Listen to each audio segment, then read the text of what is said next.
salut tout le monde, c'est Lord Puma. Alors aujourd'hui, petite vidéo test du Yamaha R3 que j'ai déjà testé parce que elle me l'a gentiment prêté avant, mais comme un con j'avais effacé les rushs. Donc un grand merci à Déborah de me prêter ton petit R3. Faut savoir que ce test là va être en comparatif direct avec le Ninja 300 de ma copine Ange, que vous connaissez déjà, le Ninja Ange, n'importe quoi, le Ninja blanc de Ange. Donc on va commencer par le commencement. Il faut savoir que cette meule là et de 2016. Alors oui, ne vous inquiétez pas, elle avait fait tomber à l'arrêt une fois, mais bon, il y a juste eu ça de tordu, mais rien de fou. Donc, on va aller tester tout ça ensemble en vidéo, voir ce que ça donne avec les R3. Donc, ce modèle-là est donc de 2016. Faut savoir que en termes de poids, comparé à la Ninja 300, la Ninja 300 fait, si je dis pas de bêtises, 172 kg tout plein fait. Celle-là, on fait 169. Donc, le poids est quasi, on va dire, égal. Bah après, sauf si, entre guillemets, la personne sur le R3 mange un McDo, et bien finalement elle fera le poids de la Ninja 300 hein. Allez, on va voir ce que ça donne là-dessous.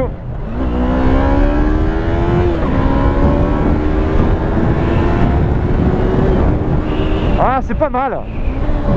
Pour un petit 300 c'est pas mal. Alors autre chose, oh petit cycliste, hop là, attention.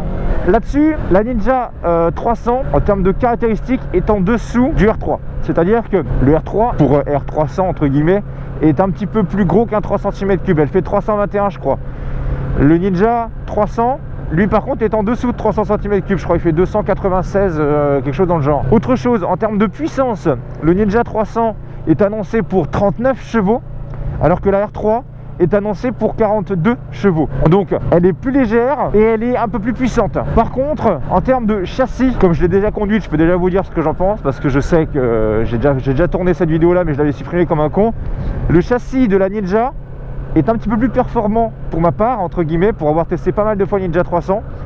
Le châssis est un petit peu plus rigide, on va dire, un petit peu plus précis en courbe. Après, finalement, ce comparatif là me fait vraiment penser au comparatif de la Z650. J'avais un petit peu le même constat, que la Ninja 650 avait moins de chevaux mais un châssis un peu plus précis, on va dire, que la MT-07, mais la MT-07 avait un moteur plus puissant. Yamaha fait des moteurs toujours un peu puissants, ça c'est cool, mais après, est-ce que la puissance fait que avoir un châssis un peu moins bien, c'est ce qui est mieux? Je ne pense pas. Autre chose, le réservoir du R3 fait 14 litres. Là où celui de Ninja 300 fait 17 litres. Donc c'est plutôt pas mal pour les gros rouleurs. Vous avez plus d'autonomie sur Ninja 300. Attention, toi motard. Allez, on y va.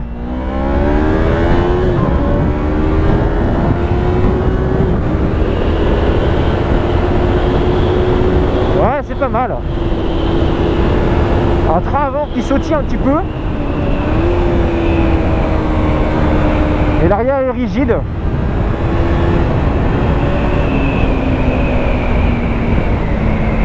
Ouais, je trouve, en termes de changement d'angle, je trouve le Ninja un tout petit peu plus rapide en termes de changement d'angle, même si un peu plus lourde, peut-être que le centre de gravité est un peu plus bas. Ça reste en soi par contre une bonne meule, la R3. Je trouve qu'on voit beaucoup plus de Ninja 300 que de R3. C'est la première fois de toute façon que j'avais vu une R3, celle de Déborah, parce qu'avant j'en ai jamais croisé. Allez, on ouvre, allez. Allez, allez, allez. Ah, ça c'est des meules, l'avantage c'est que c'est des meules. Ah, le freinage. Ah, le freinage pas mal. L'avantage c'est que c'est des meules. C'est un peu comme un scoot. Tu es constamment au taquet pour accélérer avec ça. Mais le gros avantage qu'il y a, c'est que tu n'es pas bridé. Donc le moteur est en full, entre guillemets. Donc ça c'est plutôt un bon point. C'est pour ça qu'une personne qui ne peut pas forcément taper dans du MT-07 en neuf, bah, trouver une petite Ninja 300 ou R3 d'occasion, bah, finalement tu seras tout aussi performant quasi, hein. En termes de puissance, on va dire. Comme d'habitude, on s'arrête à mon petit coin. Peau d'origine, hein, vous inquiétez pas. Et donc voici la fameuse Yamaha R3. C'est une bécane qui, physiquement parlant, me fait vraiment penser à une bécane, une grosse bécane. Elle est vraiment carénée, un peu bodybuildée. Moi, je la trouve vraiment, vraiment sympa, cette petite Yam. L'avant me fait beaucoup penser, je crois, c'est une CBR, je crois, qui a cet avant-là, qui a le même profil de feu. Me fait vraiment penser à une... Je sais plus c'est quel modèle de CBR, de quelle année, mais ça me fait penser à ce style-là. Après, en lui-même, je trouve que le design est assez sympa. Moi, par contre, je préfère vraiment, moi, l'avant acéré du Ninja 300. Mais après les goûts et les couleurs, hein, ça c'est chacun choisit. Dessus on est sur du pot d'origine. Donc pot d'origine, on est sur les platines classiques, on n'est pas sur des platines reculées. D'ailleurs Déborah, tu me feras le plaisir d'enlever ce petit picot là. Parce que le petit picot que vous avez ici, c'est les picots d'origine qui sont montés sur les cale-pieds quand tu achètes une meule en neuve. Sauf que à tous les motards, je vous conseille vivement d'enlever ça. Parce que il vaut mieux, entre guillemets, quand vous mettez de l'angle, que ça vous touche un petit peu la botte, plutôt que ça touche ça. Parce que je peux vous dire que ça, dès que ça touche le sol, il suffit que ça vienne se mettre dans une rainure de la route. Vous avez la roue arrière qui décolle, c'est super dangereux. Donc virez-moi ces picots pourris, je sais pas pourquoi ils mettent toujours ça, mais moi je vous conseille de virer ces picots. Autre chose, petit diabolo monté à l'arrière pour la béquille de stand, pour faire l'entretien de la jante, du kitchen, etc. Toujours, ça en fera marrer quelques-uns, je vous laisse marquer en commentaire, la bavette est sponsor par le... Voilà. À l'avant, on est sur l'ABS, simple disque. On est sur du double piston, mais par contre, je ne connais pas la marque. Je ne peux pas vous dire ce que c'est comme marque. Sinon, après, petite bulle Air Max montée. À l'avant, je sais pas si c'est une LED à l'avant. Non, c'est une ampoule, mais je pense qu'on pourrait y mettre une petite LED. Après, les feux à l'avant, vous avez un feu de croisement et un feu. Vous avez un feu de croisement et un feu de plein phare. Voilà. Voilà la gueule de l'avant, une fois éclairée. Donc comme je vous voyais, hein, il y a un clignotant qui dit merde à l'autre parce qu'elle était tombée à l'arrêt, elle l'a fait tomber à l'arrêt de ce côté-là. Donc bon, rien de bien méchant. Voici l'arrière de la meule. Moi j'aime beaucoup l'arrière de la meule, elle me fait penser un peu à l'arrière de la MT-07, du moins le feu. De toute façon on est dans l'esprit YAM, hein, donc c'est quasi la même chose. La bavette est immense, immonde et moche. Donc à supprimer avec un petit support de plaque sympathique RG, je pense, R&G. Après, moi ce que j'aime beaucoup par contre sur ce type de meule là, entre la Ninja 300, le R3, etc., c'est que je trouve que c'est des motos, je pense qu'on devrait voir de plus en plus. Moi j'aimerais bien en voir de plus en plus parce que je préfère voir un mec rouler en R3 ou en Ninja 300 plutôt qu'un mec qui roule en bandit en 34. Vous voyez le truc? L'avantage de ces meules là, c'est que ça coûte pas vraiment super cher. Salut à toi, moto-école. Salut à toi. Salut à toi, salut. Gros bordel. Moi voilà, comme je dis, je préfère voir des mecs rouler en R3, rouler en Ninja que des mecs qui roulent en bandit en 34 parce que putain, mais ça m'horripile franchement. Certes, je sais que quand on commence la moto, on veut une bécane belle qui fait du bruit, etc. Mais les gars, le 4 cylindres en A2, oubliez, c'est nul, ça avance pas, c'est naze, vraiment. Partez sur un petit bicylindre, certes, ok, d'accord, c'est qu'un 300, bon, on se foutra peut-être de ta gueule, mais au moins tu avanceras, quoi. Je veux dire par là, l'avantage c'est que, je sais pas si vous avez vu cette vidéo-là sur YouTube, allez la voir, je sais plus c'est sur quel circuit, mais regardez un mec qui tourne sur un circuit américain avec un Ninja 250, et ben je peux vous dire que dans les petites courbes, il tient du R1, etc. Il les nique tout au freinage. Le R1 va devoir freiner comme un timbré, lui il sera déjà au taquet, donc franchement c'est des meules, c'est génial pour venir harcouiller dans les petites courbes. Certes, quand tu auras des grandes lignes droites, il y a un moment où voilà, tu n'auras pas la puissance nécessaire, mais de toute façon, dites-vous quelque chose les gars, en permis A2, que vous preniez n'importe quelle meule, de toute façon vous allez vous traîner, c'est sûr, mais après on voit pas un pilote en ligne droite, tout simplement. Donc on va remonter sur la belle.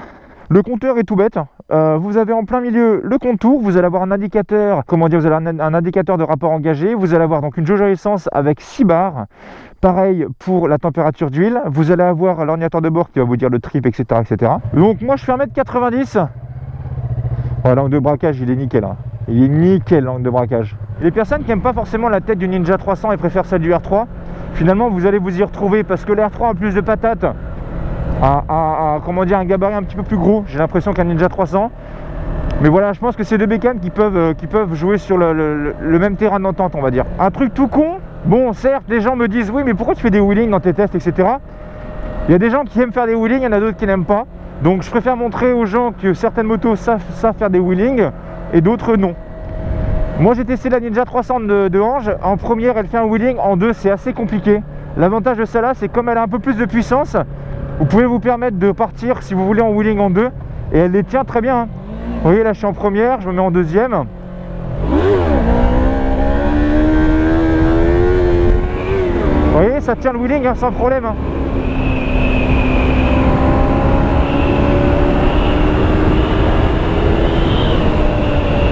Ouais, le train avant est un peu moins précis sur la R3. Je préfère un peu l'avant du... Par contre, le freinage est plus puissant sur la Kawa. Ça, c'est sûr. Freinage à un doigt, je parle. On va dire que c'est deux bécanes qui se valent à peu près. C'est Je vais pas pouvoir dire l'une est devant, l'une est derrière. Après, ça va être une question de goût. C'est un petit peu, entre guillemets, le combat entre la Z650 que Kawa vient de sortir et la MT-07. On est sur deux motos quasi équivalentes en termes de rapport poids-puissance, etc. Mais on est surtout sur deux manières de fonctionner différentes.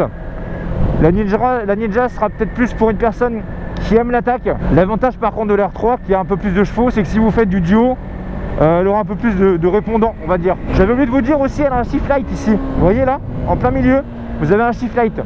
Je me suis pas renseigné avant par contre si elle était réglable. Vous pouvez choisir à quelle tour minute il peut s'allumer. Mais je pense que de base il est réglé automatiquement pour avoir le meilleur rapport, le meilleur couple on va dire par rapport au nombre de tours minute. À combien il s'allume, tiens? Il s'allume à 11 000 tours. Donc je pense qu'à 11 000 tours c'est là où vous avez tous les chevaux.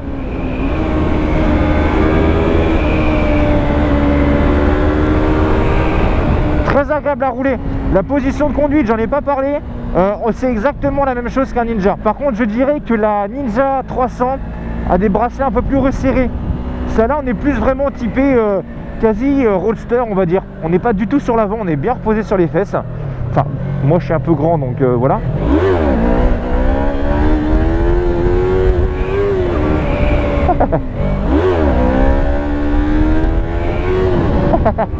Ça lève tout seul, c'est marrant.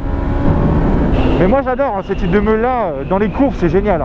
Et le frein arrière, comment il fonctionne? Il y a l'ABS, il freine mais il n'est pas très présent. On va dire qu'il vous freine pas beaucoup la meule.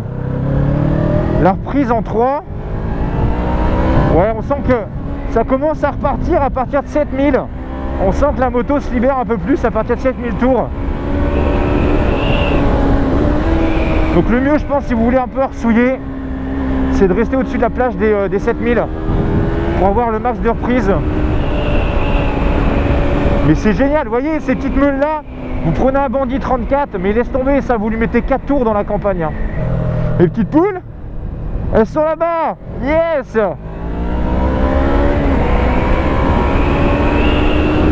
C'est tellement fun ces meules. Ça se place bien, vous voyez par contre on est un peu plus en mode kangourou. J'ai l'impression que le train avant de la Ninja 300 est un petit peu plus précis. Alors on va freiner pour accéder.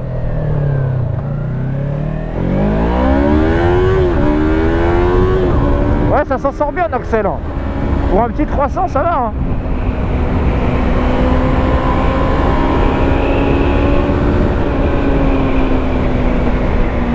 Non, super bien. Puis depuis le temps que vous me demandiez des R3, il faut savoir les gens que les R3 c'est vraiment compliqué d'en trouver hein. Moi déjà dans mon coin oh un Playmobil. Dans mon coin pour savoir je suis trop con. Faut savoir que dans mon coin des R3 franchement j'en ai jamais croisé. Jamais, j'ai jamais vu une personne avec un R3. Donc c'est assez compliqué d'en trouver. Une boîte vraiment souple, aussi souple que la Ninja. Les rapports passent bien, ils claquent pas. Mais le freinage est plus puissant sur le Ninja, ça c'est sûr. Salut à toi, ami MTiste. Eh mais c'est la journée des moto-écoles aujourd'hui ou quoi là? Après en accélération, je pense que si on devait faire la course entre un Ninja 300 et un R3, je pense que le R3 est légèrement devant. Mais après voilà, je pense qu'en courbe, une fois arrivé en courbe, le Ninja je pense reprend le devant. Parce qu'il a un châssis un petit peu plus rigide, un petit peu plus précis. Il a une facilité à se mettre dans l'angle assez extraordinaire. Donc je pense que mine de rien en fait c'est à peu près kiff-kiff. Ces deux meules là sont à peu près kiff-kiff. Allez on va aller voir les courbes, c'est parti.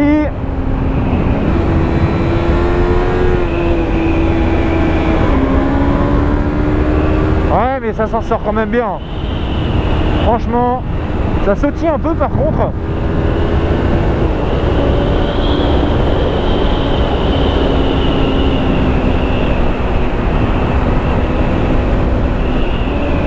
Là faut faire attention, il y a des petites bosses en haut à droite. Il y a les molos, hop là, voilà, ça rebondit. Hop.